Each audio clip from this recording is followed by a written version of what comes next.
السلام عليكم ورحمة الله وبركاته. سبحانك لا علم لنا إلا ما علمتنا رب اشرح لي صدري ويسر لي أمري.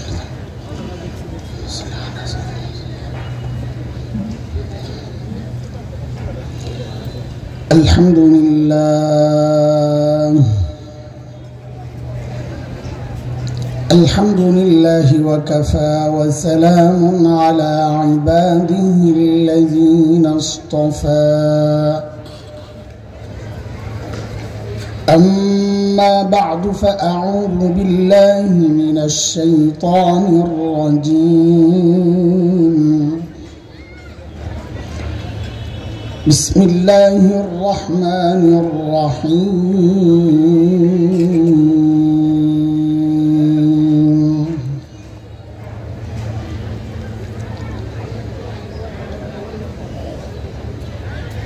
ونضع الموازين القسط ليوم القيامة فلا تظلم نفس شيئا وإن كان مثقال حبة من خردل أتينا بها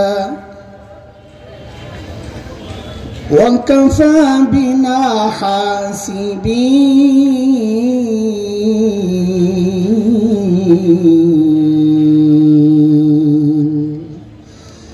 آمنت بالله صدق الله العلي العظيم.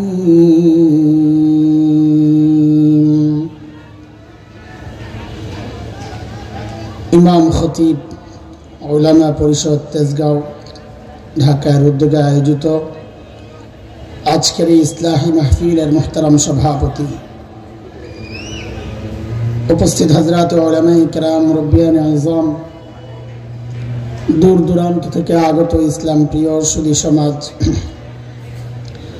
প্রিয় ছাত্র ভাইয়েরা, যুবক বন্ধুরা, পর্দার আড়ালের মা ও বোন, আল্লাহ সুবহানাহু ওয়া তাআলার অশেষ মেহেরবানি, করুণা, দয়া, যে মহান মালিক লাখো কোটি মানুষ থেকে বাছাই করে দিনই এই মজলিসে আমাকে আপনাকে আসার বসার কিছু কথা বলা ও শোনার তৌফিক দান করেছে।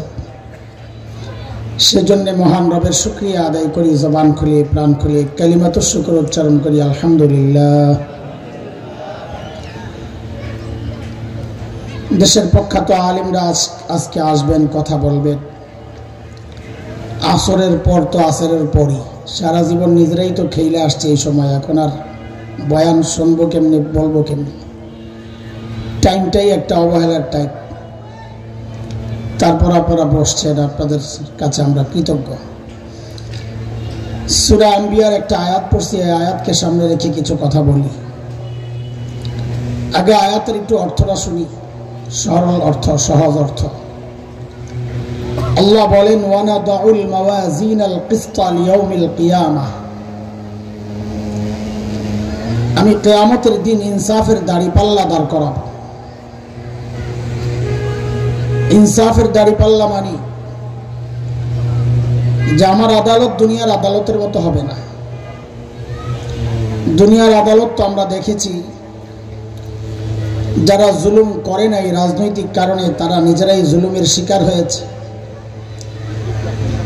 যারা জুলুম করেছে রাজনৈতিক ছত্রছায়ায় রাষ্ট্রের সর্বোচ্চ সুযোগ সুবিধা তারা ভোগ করেছে।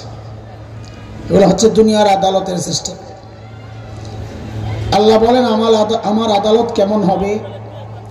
ফালা তুজলামু নাফসুন শাইআ, আমার আদালতে বিন্দু মাত্র জুলুম হবে না। এই বিন্দু মাত্র মানে কি? তো আল্লাহ নিজেই যেন ব্যাখ্যা দিচ্ছেন, ওয়া ইন কানা মিসকালা হাববাতিন মিন খারদাল আতাইনা বিহা।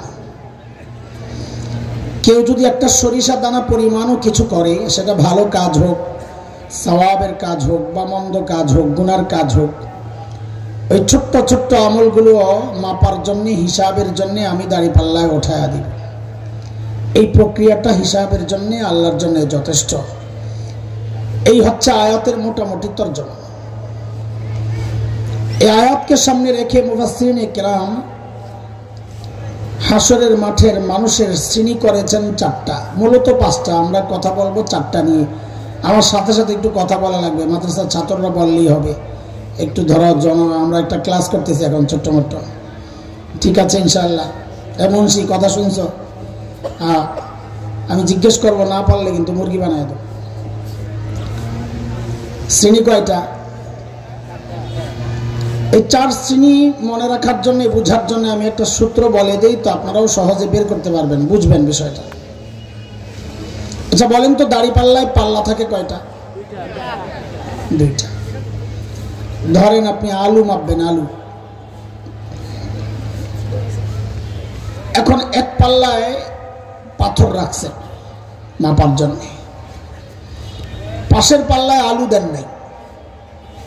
বলেন মাপা যাবে? কেন যাবে না? আমি যা বলি তাই বলবেন। শেষ পর্যন্ত একটা ডিউটি দিচ্ছি, এই জবাবটাই আমাকে বারবার শোনাবেন। কেন মাপা যাবে না? বলেন যে পাল্লা একটা খালি। বলেন, মুখস্থ করেন। পাল্লা একটা, আবার বলেন, আবার জিজ্ঞেস করলে যেন জবাব দিতে পারেন। একই কথা বলবেন বারবার, একটাই ডিউটি দিলাম। এক পাল্লায় পাথর রাখছেন, আরেক পাল্লায় আলু রাখেন নাই, মাপা যাবে? কেন যাবে না? খালি তো বলি নাই, বারবার মুখস্থ করলাম এই জন্যে। পাল্লা একটা খালি, একটা না বললে আমার সব কিছু গোলমাল হয়ে যাবে। তো আমি আবার জিজ্ঞেস করি, শুরুতেই পড়া ঠিক করে নেন, পরে বুঝতে সহজ হবে। এক পাল্লায় পাথর রাখছি, আরেক পাল্লায় আলু রাখি নাই, মাপা যাবে? কেন যাবে না? পাল্লা একটা খালি। বাসায় ধরেন তার ঠিক উল্টা একটা, এক পাল্লায় আলু রাখছেন, আরেক পাল্লায় পাথর রাখেন নাই, মাপা যাবে? কেন যাবে না? পাল্লা একটা খালি। মাশাআল্লাহ। হাসরের মাঠে আল্লাহর আদালতে এমন কিছু মানুষ আসবে যাদের নেকির পাল্লায় নেকি তো আছে, কিন্তু গুনার পাল্লায় গুনাহ নাই একটাও। আচ্ছা বলেন তো, তাদের আমল মাপা যাবে? কেন যাবে না? পাল্লা একটা খালি। পাল্লা খালি বলেন না, তাহলে পাল্লা। যেহেতু আমল মাপা যাবে না, তাদের ব্যাপারে আল্লাহর ফয়সালা, তারা বিনা হিসাবে জান্নাতে চলে যাবে, হিসাব হবে না। কেন হবে না আবার বলেন তো? পাল্লা একটা খালি। সবাস। ঠিক আরেক গ্রুপ আসবে তার উল্টা, যাদের নেকির পাল্লায়, গুনার পাল্লায় গুনাহ তো আছে, কিন্তু নেকির পাল্লায় নেকি নেই একটাও। বলেন তো তাদের আমল মাপা যাবে? কেন যাবে না? পাল্লা একটা খালি। যেহেতু আমল মাপা যাবে না, তাদের ব্যাপারেই আল্লাহ বলছেন, ফালা নুকিমু লাহুম ইয়াউমাল কিয়ামাতি ওয়াজনা। আমি তাদের আমল মাপবো না, বিনা হিসাবেই তারা জাহান্নামে চলে যাবে, হিসাব হবে না। কেন হবে না বলেন তো? পাল্লা একটা খালি। দুই গ্রুপ গেল, এক গ্রুপ বিনা হিসাবে জান্নাত, আর এক গ্রুপ বিনা হিসাবে। আর রয়েছে কয় গ্রুপ? ওই দুই গ্রুপের এক গ্রুপ নেকির পাল্লা ভারী হবে, আর এক গ্রুপের গুনার পাল্লা ভারী হবে। দুইটাতেই আছে। আগে তো একটা খালি ছিল, পাল্লা একটা খালি ছিল, এখন আর পাল্লা খালি নেই। নেকিও আছে, গুনাও আছে। হয়তো কারো নেকি বেশি, কারো গুনাহ বেশি। বেশি না, ভারী। হয়তো কারো গুনাহ ভারী, কারো নেকি ভারী। এই দুই গ্রুপের ব্যাপারে আল্লাহ তাআলার ফয়সালা কি?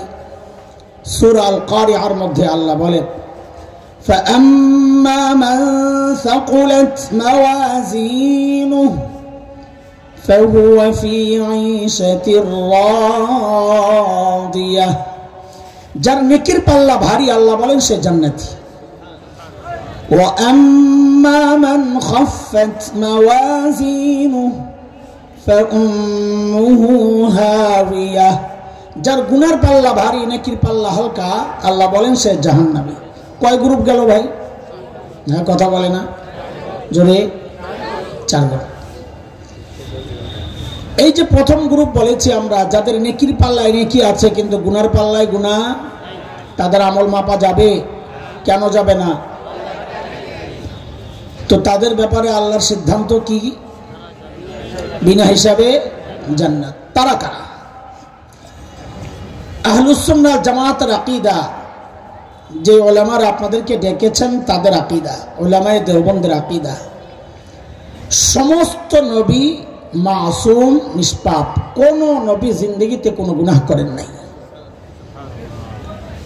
কেন করেন নাই এটা ভিন্ন সাবজেক্ট, ওই বিষয়ে কথা বললে সময় লম্বা যাবে না। তাও একটু বলি যেন এমনটা না হয় আপনারা কিছুই জানেন না কোনো বিষয়ে, একটু জানেন। কোন নবী কোনো গুনাহ কেন করেন নাই, এর অনেক কারণের মধ্যে একটা মৌলিক কারণ হচ্ছে সমস্ত নবীকে আল্লাহ তাআলা নিজেই গুনাহ থেকে বাঁচায় রাখছেন। আল্লাহ গুনাহ করতে দেন নাই। কেন বাঁচাইছেন? আরেক প্রশ্ন আসবে। এটার জবাব যেটা বোঝা যায়, সূরা হজের শেষ পৃষ্ঠায় আসছে একটা আয়াত। আল্লাহ বলেন, আল্লাহু ইয়াসতাফি মিনাল মালাইকাতি রাসূলান ওয়া মিনান নাস। আল্লাহ বলেন সমস্ত রাসূলকে আমি আল্লাহ নির্বাচন করছি। রাসূল কার নির্বাচন? কোন রাজা বাদশার নির্বাচন? যেহেতু রাসূল আল্লাহর নির্বাচন, এখন নবী রাসূলরা যদি গুনাহ করেন তো আল্লাহর নির্বাচনটাই প্রশ্নবিদ্ধ হয়ে যায়। আমাদেরকে গুনাহ থেকে বাঁচাতে কাদেরকে নির্বাচন করলেন? তারা নিজেরাই তো গুনাহ করে। আল্লাহর নির্বাচন যেন প্রশ্নবিদ্ধ না হয়, এই জন্য আল্লাহ তাআলা নিজেই সমস্ত নবীকে গুনাহ থেকে বাঁচায় রাখছেন। যেমন একটা উদাহরণ শুনেন, হযরত ইউসুফ আলাইহিস সালাতু ওয়াস সালামের নাম শুনছেন তো না? অনেক সুন্দর ছিলেন, তাই না? মিশরের মেয়েরা পাগল হয়েছে, বিশেষ করে ফার্স্ট লেডি জুলাইখা। বারবার প্রস্তাব দেয়, হুজুর, মানুষ প্রত্যাখ্যান করে। একদিন তো মহিলা একদম ভিতরে নিয়ে আটকাইছে। কত ভেতরে তাফসীরের কিতাবে আসছে, 7 দরজা ভেতরে। কাজের মেয়েকে বলছে দরজাগুলো লাগায় বাইরে দিয়ে চলে যেতে। দরজা তালাও লাগাইছে বাইরে দিয়া। হযরত ইউসুফ যখন বুঝছেন আমি ফেঁসে গেছি, তো তিনি কি করেছেন? সূরা ইউসুফ 23, 24, 25, 26 এই আয়াতগুলো পড়লে বোঝা যাবে তাফসীর। আল্লাহ তাআলা বলতেছেন হযরত ইউসুফ কি করেছেন। وراودته التي هو في بيتها عن نفسه وغلقت الأبواب وقالت هيت لك قال معاذ الله إنه ربي أحسن مثواي إنه لا يفلح الظالمون।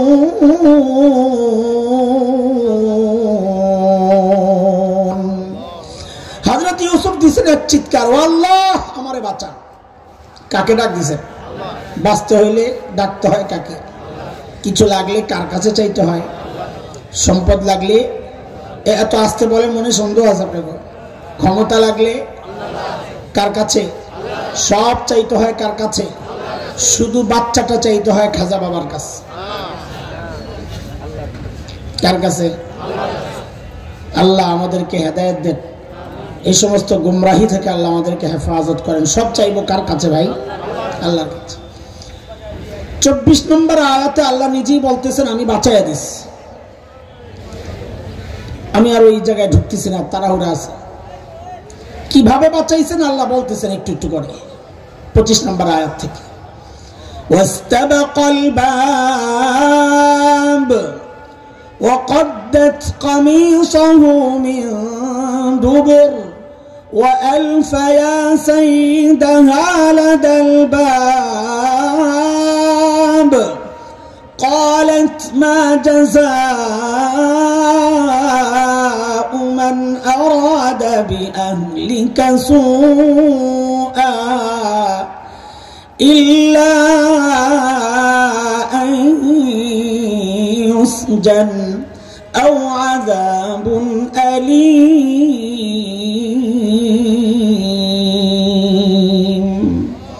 2 গুণ ছুটছেন দরজার দিকে। জুলেখা পেছন দিয়া মারছে থাবা ধরার জন্য। হুজুরের জামা কম দামি কাপড় গেছে ছিঁড়া, পেছন দিয়া দরজার সামনে গেছে, দরজা খাট করে খুলে গেছে। খুলছেন কে? এত আস্তে বললে কথা বলা যাবে? দরজা খুলছেন কে? 1 2 3 4 5 6 সব দরজা খুইলা শেষ দরজা খোলার সাথে সাথেই যায় পড়ছে একেবারে জামাইয়ের সামনে, হাতে নাতে ধরা। বড় মুসিবত, বেটি তো একদম জাগায় পোল্টি মারছে জামাইয়ের সামনে পড়া। পোল্টি বুঝেন তো না?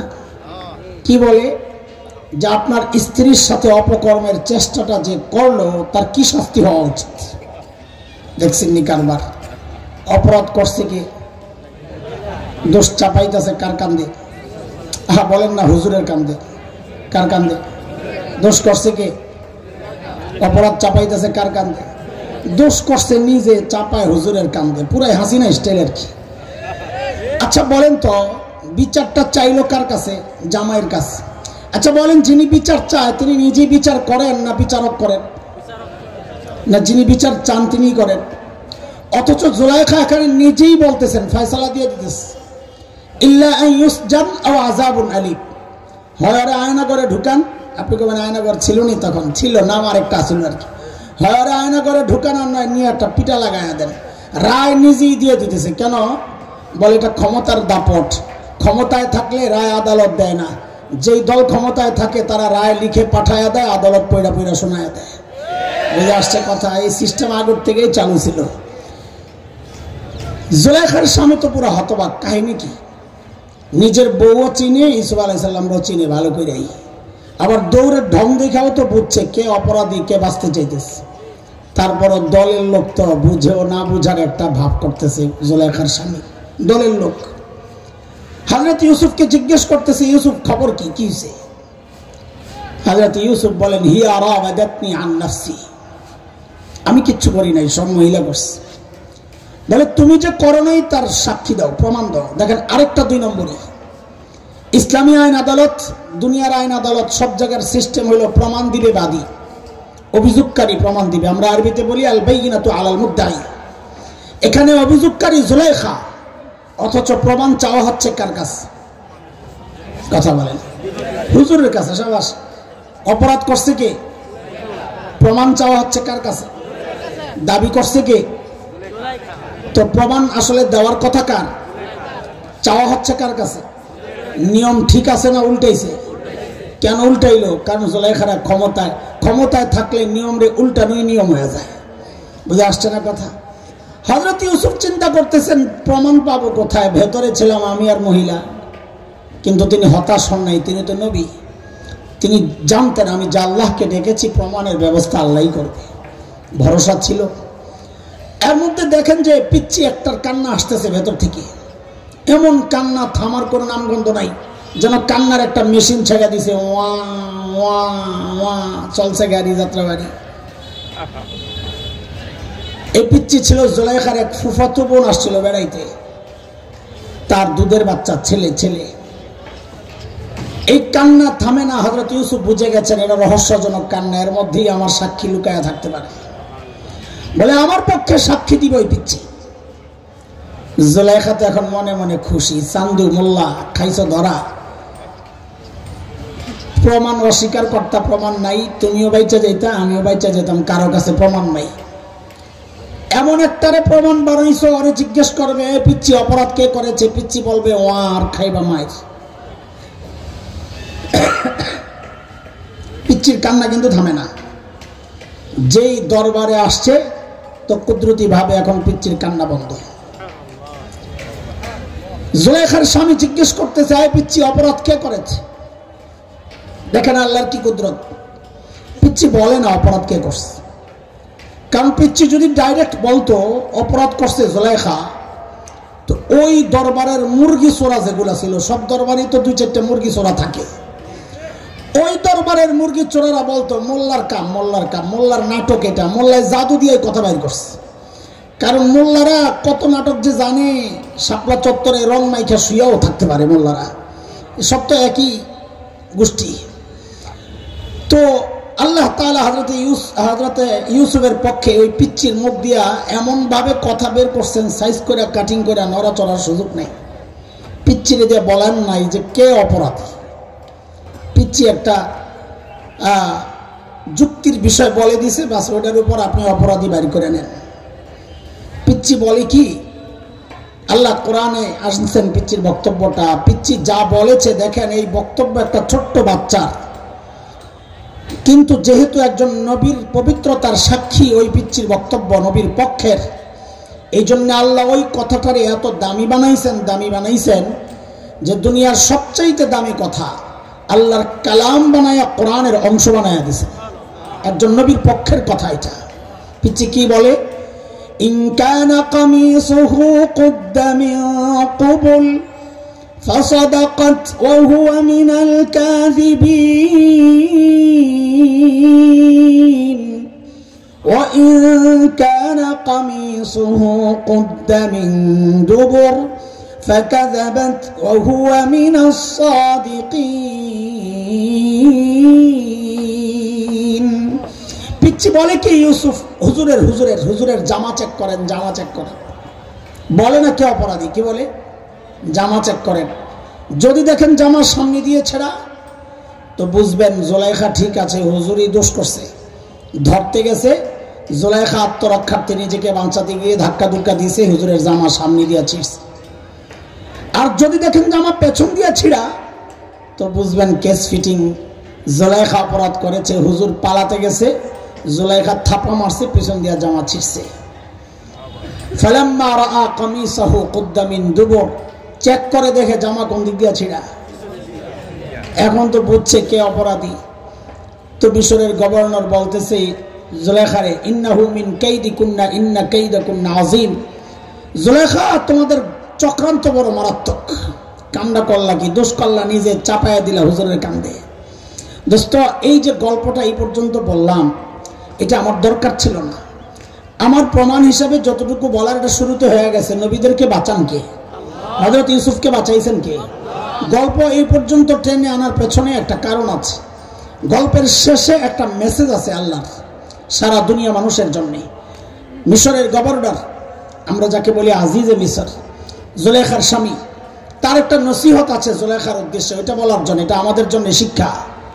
হযরত ইউসুফকে বলতেছেন, ইউসুফ আরিদ আন হাযা, বিষয়টা নিয়ে আর ঘাটাঘাটি করো না, ইজ্জত তোমারও যাবে আমাদেরও যাবে, চুপচাপ থাকবা। আর জুলাইখাকে বলা হচ্ছে কি, ওয়াস্তাগফিরি লিজামবিক ইন্নাকি কুনতি মিনাল খাতিইন। অপরাধ করছো, আবার বড় গলায় কথা বলো, এটা অপরাধী, তার জন্য এটা সমচিন না। অপরাধ করে নতি স্বীকার করতে হয়, অপরাধ করে মাফ চাইতে হয়, তাইলে সুরাহার একটা লাইন খোলা থাকে। অপরাধ করে আবার বড় গলায় কথা বললে সুরাহার কোনো লাইন খোলা থাকে না। এটা দুনিয়াবাসীর জন্য শিক্ষা। গুম করেছ, খুন করেছ, হত্যা করেছ, টাকা পাচার করেছ, দেশকে ভারতের গোলাম বানিয়েছ, এই অপরাধগুলোর জন্য তোমরা তওবা করো, ইস্তেগফার করো, জাতির কাছে ক্ষমা চাও, তাইলে আশা করা যায় দেশে আবার ঢোকার রাস্তা হয়তো হইতে পারে। কিন্তু বড় বড় গলায় কথা বলে দোষ আরেকজনের কান্দে চাপায়া দিয়া দেশ নেওয়ার স্বপ্ন দেখা, এটা দিবা স্বপ্নে রূপান্তরিত হবে ইনশাআল্লাহ। এটা প্রত্যেকের জন্য মেসেজ, এটা সবার জন্য। দোষ করে বড় গলায় কথা বলতে হয় না, তাহলে বিষয় আরো গরম হয়। দোষ করে নতি স্বীকার করতে হয়, একটা সরি বললেই হয়। আল্লাহর কাছে দোষ করলে তওবা করলেই হয়। বুঝে আসছে না কথা? চলেন আমরা আবার পেছনে চলে যাই। হাসরের মাঠে মানুষের শ্রেণী হবে কয়টা? দ্রুত একটু বলেন, সময় কম। হ্যাঁ, এই বিষয়টা আমার আলোচনার মূল উদ্দেশ্য না। উদ্দেশ্য যে এখন যেটা বলবো, এটা মূল উদ্দেশ্য।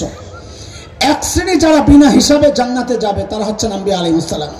হ্যাঁ, এই উম্মতের যাবে 70,000 গ্রুপ, দল, প্রত্যেক দলে থাকবে আরো 70,000 বিনা হিসাবে জান্নাতে যাবেন। কিন্তু আরেকটা শ্রেণী আসবে যাদের গুনার পাল্লায় গুনাহ তো আছে, নেকির পাল্লায় নেকি নাই একটাও। বলেন তো তাদের হিসাব হবে? কেন হবে না বলেন? আবার বলে পাল্লা খালি। একটা না বললে তো কিছুই হবে না ভাই, বলেন ঠিক করে বলেন, পাল্লা।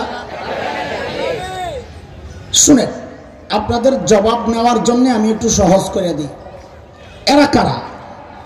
যাদের নেকির পাল্লায় একটা নেকিও নাই, ঈমান ছাড়া কোনো নেকি কাউন্ট হয় না। ঈমান নাই তো একটা নেকিও হিসাব হবে না।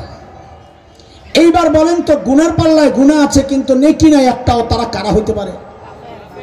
জোরে বলেন, জোরে বলেন। কাফেররা। ঠিক আছে, জবাব ঠিক আছে, কিন্তু এইটা আমি বলবো না, এই জন্য আগে আপনাদেরটা বের করছি কথা। আমি বলবো আরেক শ্রেণীর কথা, যারা নামে মুসলমান, যাদেরকে এই সমাজের মানুষও মুসলমান মনে করে, সে নিজেকেও নিজে মুসলমান মনে করে, কিন্তু আল্লাহ তাআলা তাদের সম্পর্কে বলেছেন তারাও বিনা হিসাবে জাহান্নামে যাবে। তারা কারা? সূরা বাকারায় আল্লাহ বলেন, ومن يرتد منكم عن دينه فيمت وهو كافر فأولئك حبطت أعمالهم في الدنيا والآخرة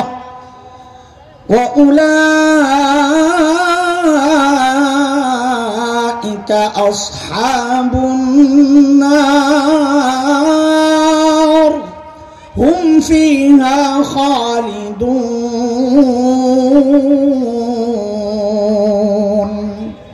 আল্লাহ বলেন যারা মুরতাদ হয়ে গেছে তাদের সমস্ত আমল বাতিল।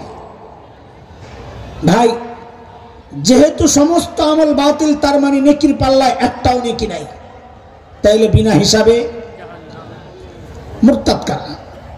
এখন আমি মুরতাদের পরিচয় দেব না, অনেক সময় লাগবে, শুধু একটা সহজ অর্থ বলি মুরতাদের, যারা ইসলাম থেকে বের হয়ে গেছে। মনোযোগ লাগবে কথাগুলো বোঝার জন্য, আসেনি মনোযোগ? মুরতাদ মানে হচ্ছে, আমরা বলতে চাচ্ছি আপাতত যারা ইসলাম থেকে বের হয়ে গেছে।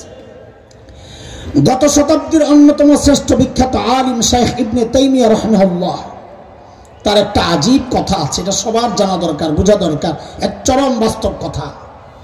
হযরত বলেছেন নবী আলাইহিস সালামের যুগেও মানুষ ইসলাম থেকে বের হইছে, সাহাবীদের যুগেও বের হইছে, নবীর যুগে বের হইছে। এটার প্রমাণ, নবী আলাইহিস সালাম যখন মক্কা বিজয়ের দিন ঢুকেন মক্কায়, বিজয়ী বীর, তখন সাধারণ ক্ষমা ঘোষণা করছিলেন, লা তাসরিবা আলাইকুমুল ইয়াউম, আজকে কোনো প্রতিশোধ নাই, সব মাফ। কিন্তু কিছু মানুষের নাম ধরে ধরে নবী বলেছেন তাদেরকে ছাড় দেওয়া হবে না। মালউনিন আইনামা সুকিফু উখিযু ওয়া কুতিলু তাকতিলা, এরা মালউন, এদেরকে যেখানেই পাওয়া যাবে ধরেই হত্যা করতে হবে। এরা কারা? এদের নাম এবং সংখ্যা নিয়ে ঐতিহাসিকদের মধ্যে ভিন্ন ভিন্ন মত থাকলেও সবচাইতে গ্রহণযোগ্য মত এই ব্যাপারে যেটা পাওয়া যায়, শেখ ইবনে তাইমিয়া রাহিমাহুল্লাহর একটা বিখ্যাত কিতাব আছে এই বিষয়ে, আস-সারিমুল মাসলুল আলা শাতিমির রাসূল। ওই কিতাবে 15 জনের নাম আসছে। এই 15 জনের নাম নিয়ে নিয়ে নবী বলেছেন এদেরকে যেখানেই পাওয়া যাবে ধরে হত্যা করতে হবে। এরা কারা? আব্দুল্লাহ ইবনে খাতাল, কুরতুনা, কুরাইনা, সাররা, মাকিস ইবনে সুবানা, হুয়াইরিস ইবনে নাকিদ, আব্দুল্লাহ ইবনে জিবারা, আব্দুল্লাহ ইবনে সাদ ইবনে আবি সারাহ, ইকরামা ইবনে আবি জাহল, হুবার ইবনুল আসওয়াদ, হুবায়রা বিনতে আবি ওয়াহাব আল মখজুমি, কাব ইবনে জুহাইর, ওয়াহশি ইবনে হারব, হিন্দা বিনতে উতবা। এই 15 জনের নাম নবী আলাইহিস সালাম গনে গনে বলেছেন এদেরকে যেখানেই পাওয়া যাবে ধরে হত্যা করতে হবে। এই 15টার মধ্যে প্রথম যেই নামটা নবী বলেছেন তার নাম হচ্ছে আব্দুল্লাহ ইবনে খাতাল। এই আব্দুল্লাহ ইবনে খাতালের ব্যাপারে যা পাওয়া যায় হিস্ট্রিতে, আব্দুল্লাহ ইবনে খাতাল মুসলমান হয়েছিল, মদিনা থেকে রাখাল হত্যা করে পশুগুলো জন্তুগুলো নিয়ে পালায়া মক্কায় চলে আসছে, ইসলাম ত্যাগ করছে। তাহলে কি বোঝা গেল? নবীর যুগেও মানুষ ইসলাম থেকে বের হয়েছে, সাহাবীদের যুগেও বের হয়েছে। যেমন বনু হানিফের এক ব্যক্তি, ইয়ামামা আজকের রিয়াদের কাছাকাছি অঞ্চল, সেখান থেকে আসছিল মুসাইলিমাতুল কাজ্জাব। এই মুসাইলিমাতুল কাজ্জাব মিথ্যা নবুয়তের দাবিদার, তার অনুসারী যারা তারাও ইসলাম থেকে বের হয়ে গেছে। ফলে সাহাবায়ে কেরাম তাদের বিরুদ্ধে জিহাদ করেছেন। সাহাবীর যুগেও মানুষ ইসলাম থেকে বের হয়েছে, নবীর যুগেও বের হয়েছে। এই যুগে বের হচ্ছে তার চেয়ে 1000 গুণ বেশি। পার্থক্য কি? শাইখ ইবনে তাইমিয়া বলেন পার্থক্য হচ্ছে এই যুগে যারা ইসলাম থেকে বের হচ্ছে সে নিজেও জানে না আমি ইসলাম থেকে বের হয়ে গেছি। যেই সমাজে সে ইসলাম থেকে বের হয়েছে সমাজও জানে না সে ইসলাম থেকে বের হয়েছে। আগের সমাজও জানতো, যার কারণে জিহাদ করছে, ব্যক্তিও জানতো আমি ইসলাম থেকে বের হয়েছি। এই যুগে যে জানে না তার প্রমাণ আপনারা শুনেন। 2013 ঢাকার শাহবাগের গণজাগরণ মঞ্চে, গণজাগরণ মঞ্চ থেকে যে আওয়াজ আসলো যুদ্ধাপরাধীদের বিচার ত্বরান্বিত করার দাবিতে, ওই গণজাগরণ মঞ্চের আড়ালে কিছু নাস্তিক ব্লগার সেখানে বসে বসে আল্লাহর নবীর বিরুদ্ধে এমন সব বাজে লেখালেখি করতেছিল। তাদের মধ্যে একটা ছিল থাবা বাবা রাজীব হায়দার। এদেশের কিছু তরুণ, সাহসী তরুণ, ইমানদার, আশিক রাসূল, নবী প্রেমিক, আমি নিশ্চিন্তে বলতে পারি তাদের ঈমান আমার চেয়ে মজবুত। রসুলের মহব্বতে যে কাজটা তারা সাহসিকতার সাথে করতে পেরেছে আমি পারি নাই, সেটা হচ্ছে আল্লাহর নবীর দুশমন রাজীব হায়দারকে তারা হত্যা করেছিল। তখন পলাতক প্রধানমন্ত্রী সংসদে দাঁড়ায় বলেছিল রাজীব হায়দার হচ্ছে দ্বিতীয় মুক্তিযুদ্ধের প্রথম শহীদ। নাউযুবিল্লাহি মিন যালিক। আল্লাহর নবীকে যে গালি দেয় সে আবার শহীদ কি করে হয়? তার মানে সমাজ জানে না সে ইসলাম থেকে বের হয়ে গেছে। আর জানাজা হইল শাহবাগে, জানাজা হইল। কেন জানাজা বড় হইল? কারণ সমাজ জানে না সে ইসলাম থেকে বের হয়ে গেছে। হ্যাঁ, আপনারা বলবেন হুজুর জানাজা তো আপনার মতো কোনো হুজুরই পড়াইছে, না পড়াইলে তো আর জানাজা হইতো না। হ্যাঁ ভাই পড়াইছে, আমাদের ওই ভাইটাকে জোরপূর্বক নেওয়া হয়েছে জানাজা পড়ার জন্যে। হ্যাঁ, ওরা ওদের শক্তি দেখায়া দিছে, হুজুরও হুজুরের শক্তি দেখায়া দিছে, মাশাআল্লাহ, ওযু ছাড়া নামাজ পড়ায়া দিছে। পরের দিন পত্রিকা আসছে তকবীর দিছে 3টা, জানাজায় তকবীর কয়টা দিছে? কয়টা? তা আমি একজনকে জিজ্ঞেস করলাম, পেছন থেকে কেউ লোকমা দেয় নাই, বলে নাই যে তকবীর একটা রয়েছে? উনি জবাবটা দিয়েছেন বড় আজীব। বলে পেছনে যে খাটাসগুলা দাঁড়াইছে ওরা জানলে না জানা যায় তকবীর কয়টা। লোকমা দেওয়ার জন্য তো জানা লাগবে। দোস্ত শুনেন, খেয়াল করেন, একসময় বাংলাদেশে ব্যক্তিগত পর্যায়ে নাস্তিকতার চর্চা হয়েছে, অথবা ওরা দলবল একসাথে হয়ে নাস্তিকতার চর্চা করেছে। কিন্তু আফসোস, শত আফসোস, আমাদের গুনার শাস্তি, আমাদের গুনার শাস্তি আমাদের কাঁধে এখন এমন এক সরকার চেপে আছে যাদের হাত ধরে এখন নাস্তিকতার চর্চার ব্যক্তিগত পর্যায়ে হয় না, এখন নাস্তিকতার চর্চা হচ্ছে রাষ্ট্রীয় পৃষ্ঠপোষকতায়। আপনারা বলবেন এটা কিভাবে? হ্যাঁ, আপনি দেখেন 15-16 মাসের হিস্টোরি তালাশ করে দেখেন, একটা একটা সিদ্ধান্ত নেওয়া হয়েছে, আমার ইমানের মূলে আঘাত করা হয়েছে। আপনারা অবশ্যই জানেন ট্রান্সজেন্ডারের মতো এক ভয়ঙ্কর ইমান বিধ্বংসী, শুধু ইমান বিধ্বংসী না, এটা তো সমাজ বিধ্বংসী, এটা রাষ্ট্র শেষ করার মতো একটা অপরাধ। এই অপরাধকে তারা স্বীকৃতি দিয়েছে, সমকামিতার স্বীকৃতি দিয়েছে। এখন যদি এটা কেউ বিশ্বাস করে তার ইমান থাকবে? বলেন বলেন, যদি কেউ মনে করে তার অধিকার, তার ইমান থাকবে? এখন নতুন আরেক শয়তানি শুরু হয়েছে, এগুলো আমাদের আপনাদেরকে জানানো দরকার, না হয়তো সচেতন হবেন না। নতুন এক শয়তানি শুরু হয়েছে, নারীবাদীরা। গতকালও আমি শাহবাগের ওদিকে যাচ্ছিলাম, দেখছি এই আওয়াজ চলতেছে, সমান অধিকার, ছেলে আর মেয়ের সমান অধিকার। কোন জায়গায়? বিশেষ করে ওদের চাওয়াটা হচ্ছে বাবার সম্পদ, একই বাবার ছেলে, একই বাবার মেয়ে। কোরআনের যে বিধান আসছে সূরা নিসা আয়াত 11, লিজ্জাকারি মিসলু হাজ্জিল উনসায়াইন, ছেলে যা পাবে মেয়ে পাবে তার অর্ধেক, মেয়ে যা পাবে ছেলে পাবে তার ডাবল। একটু বলেন তো, এই সিদ্ধান্তটা কি তেজগাঁও এই ইমাম ওলামাদের পক্ষ থেকে আসছে? এই সিদ্ধান্ত হাসান জামিলের? এই সিদ্ধান্ত হেফাজতে ইসলামের? এই সিদ্ধান্ত জামায়াতে ইসলামের? একটু চিৎকার করে আওয়াজ দিয়ে বলেন তো, এই সিদ্ধান্ত কার? এই সিদ্ধান্ত কার? এখন আল্লাহর সিদ্ধান্ত যদি কেউ অস্বীকার করে তার ইমান থাকবে? ইমান থাকবে। অথচ এই সমাজ এই কথাটা এমনভাবে ছড়াইয়া দিচ্ছে, তারা ইমানদারদের দিলের মধ্যে সংশয় তৈরি করে দিচ্ছে। আরে আমার মুসল্লি, আমার মুসল্লি যাদেরকে আমি ওয়াজ করি সব সময়, আমি তো ওয়াজও করি ওয়াশও করি, বুঝতে আসছে না? ওয়াজও করি ওয়াশও করি, ওয়াজ করি দিলের জন্য, ওয়াজ করি দেমাগের জন্য।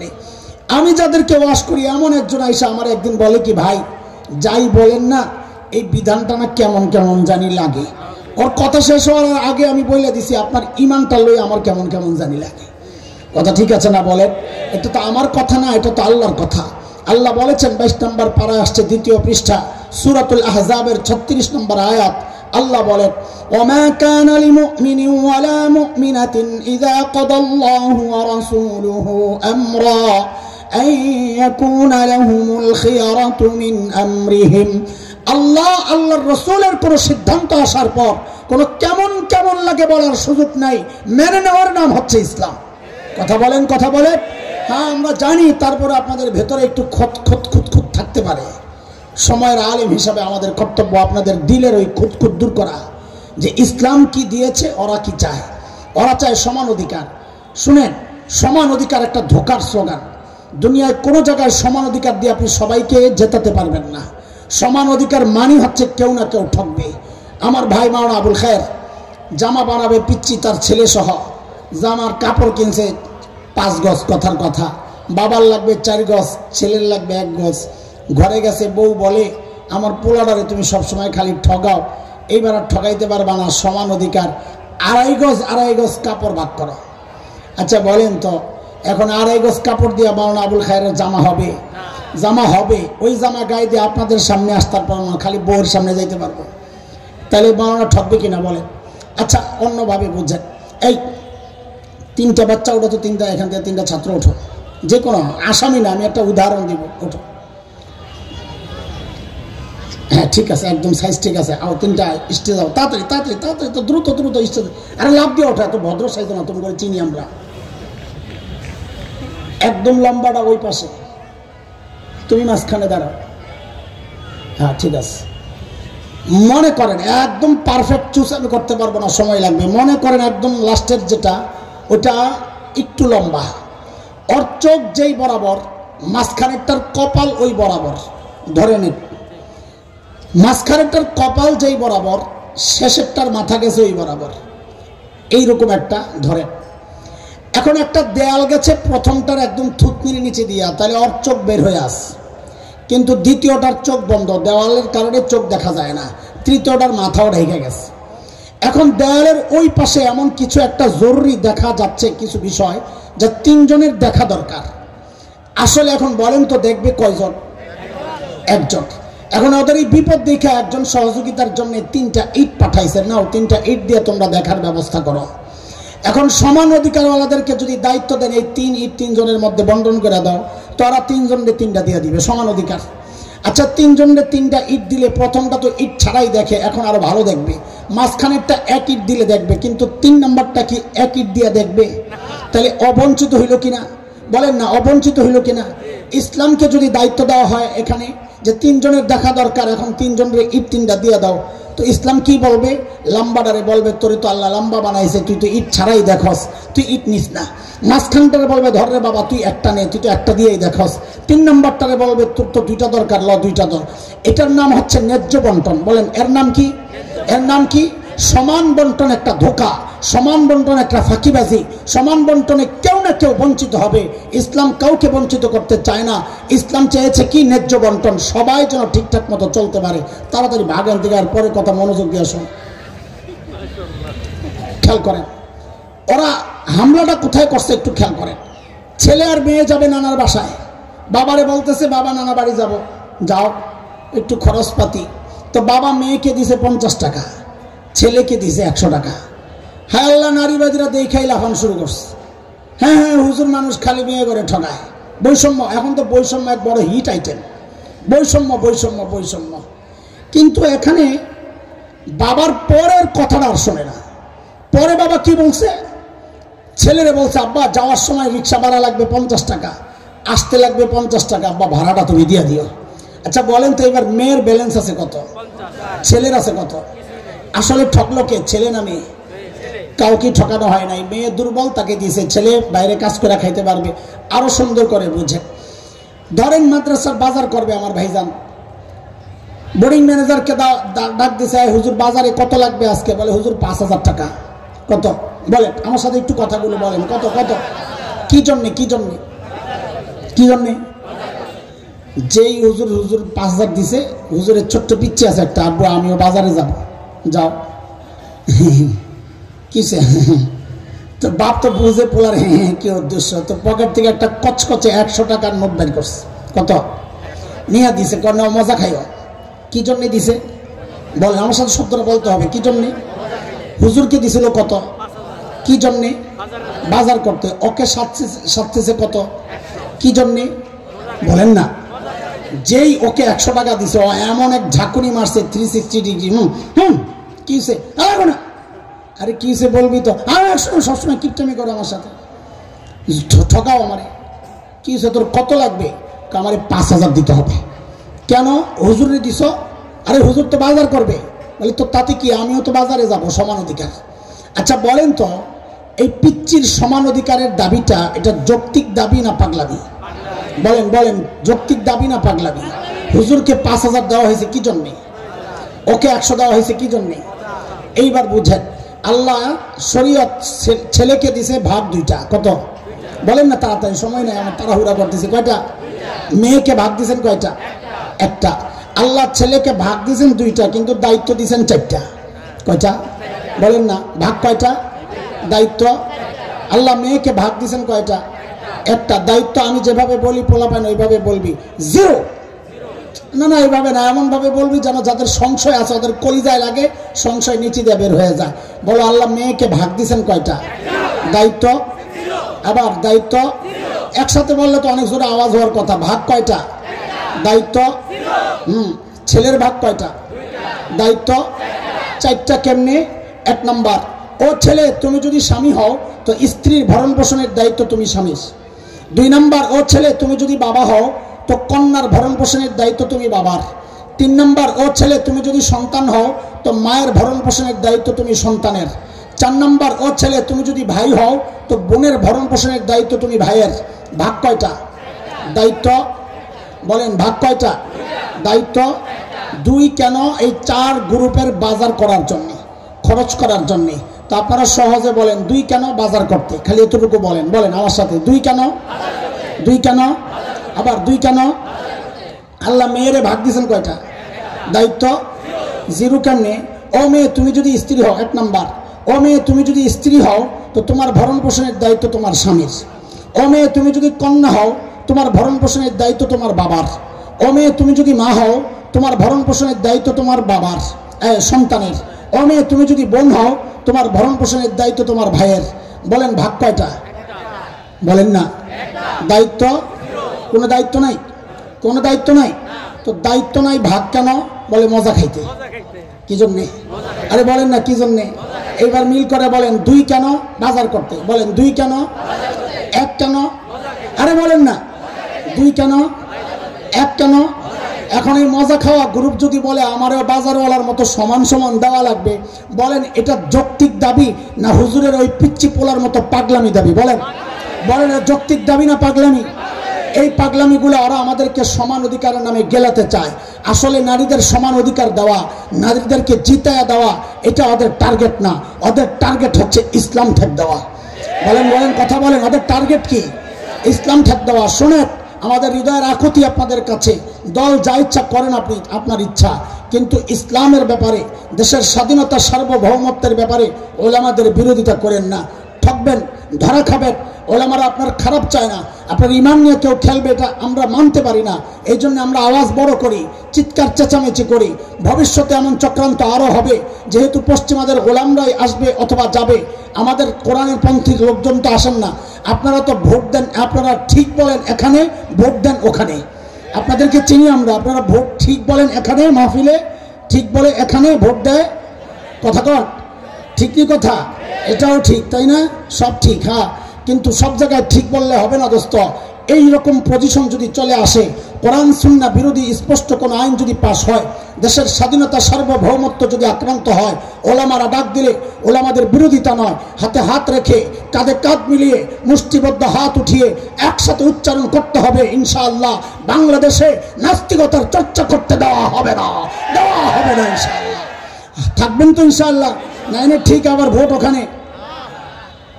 শেষ কথা বলেন, সোনার বাংলাদেশ দেখা শেষ। কথা শুরু করতে পারোস না তোরা পোলাপাই? স্বপ্নের বাংলাদেশ জোরে কাউ দেখা শেষ। ডিজিটাল বাংলাদেশ দেখতে দেখতে একেবারে শেষ। 16 বছর দেখছি, আর কিছু দেখতে চাই না। এখন দেখতে চাই কোরআনের বাংলাদেশ ইনশাআল্লাহ। ঠিক আছে ইনশাআল্লাহ। হাসরের মাঠের 2 শ্রেণীর মানুষের কথা বলছি, সময় নেই, আজান দিতেছে। আল্লাহ আবার বাঁচাইলে, আবার দেখা হইলে আর বাকি 2 শ্রেণী বলবো, মনে করে দিও ইনশাআল্লাহ। সে পর্যন্ত আল্লাহ সবাইরে ভালো রাখেন, আমাদের সকলের ইমানের হেফাজত থাকুক। আল্লাহ তাআলা বেঈমান হওয়া থেকে আমাদেরকে হেফাজত করেন। আমিন। ওয়া আখিরু দাওয়ানা আলহামদুলিল্লাহ।